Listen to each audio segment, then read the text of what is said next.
Waba warigeze wibaza ko umunsi umwe uzishyura utarinze gukoresha amafaranga, ikarita cyangwa se telefone?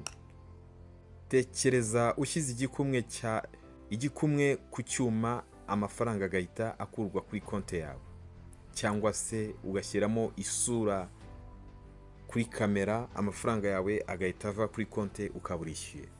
Ariko se ubwo buryo bushya bwo kwishyura buzanye ejo hazaza cyangwa n'intangiriro y'ikirango cy'ubugenzuzi gikomeye? Hari aho bihurira n'ikimenyetso cya 636. Ubu buryo bushya bwo kwishyurana aka kanya tuvugana hari aho bumaze imyaka 7 bwaratangiye. Nta bundi babwita Biometric Payment.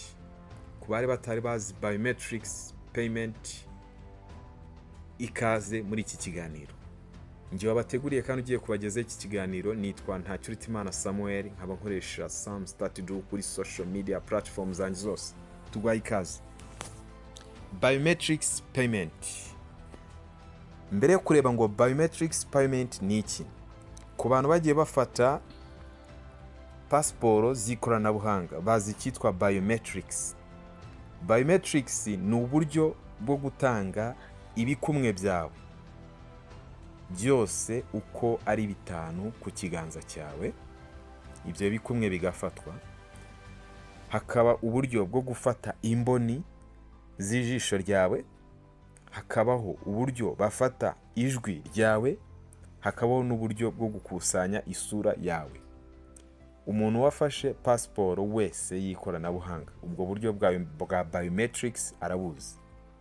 Niyo mpamvu rero mbere yo kuvuga Biometrics Payment ukwiye gusobanukirwa ino Biometrics.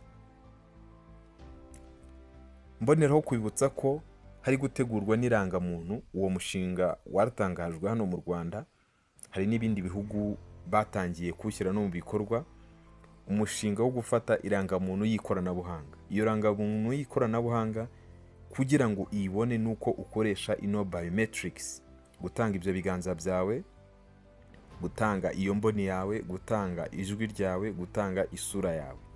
Reka turebere hamwe Biometrics Payment ni iki. Ni uburyo bwo kwishyura hifashishijwe ibimenyetso by'umubiri w'umuntu, aho gukoresha amafaranga, ikarita cyangwa se PIN.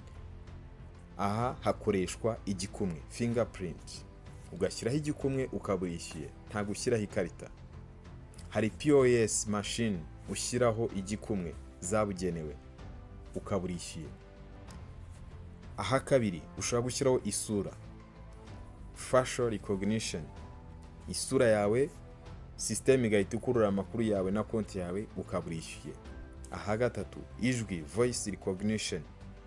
Ijwi ryawe ukaritanga, system igahita ikurura amakuru yawe ya konti yawe ukaba urishyuye. N'imboni y'ijisho ryawe.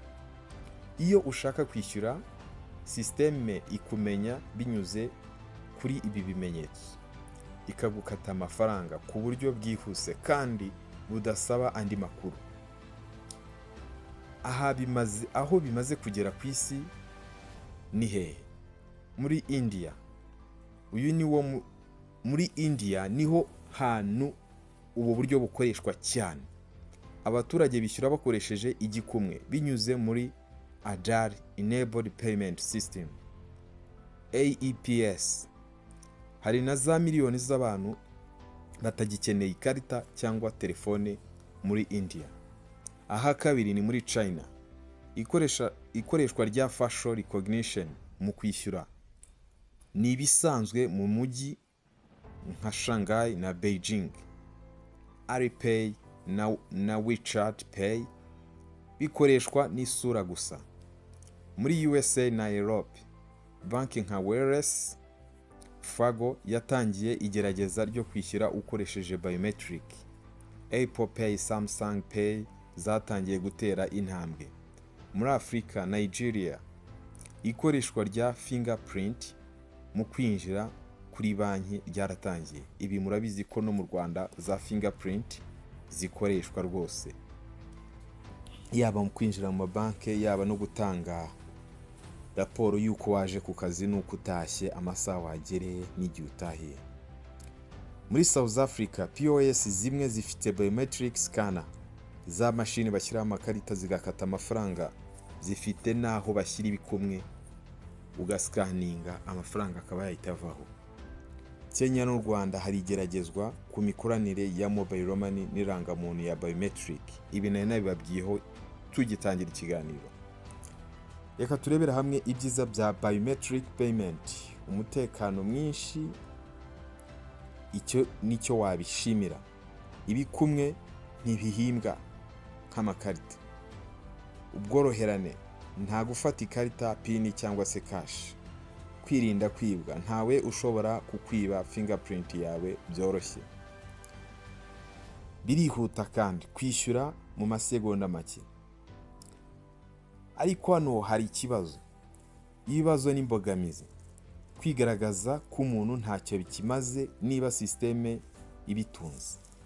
Ushobora kwishyurwa utabizi igihe amakuru ya biometric yibwa. Privacy, kuba wagira umutekano wawe, amakuru y'ibanga yawe. Aha aya makuru ya biometric abikwa, nta uzi ngo ninde uyabika, nta uzi ninde ukontorora iyo system. Aha harimo ikibazo. Gushyirwa mu bikorwa bisaba ibikoresho bihenze, imbogamizi ahangaha, kandi ikoranabuhanga rihamye. Hari ababihuza n'imitekerereze ya Bibiliya.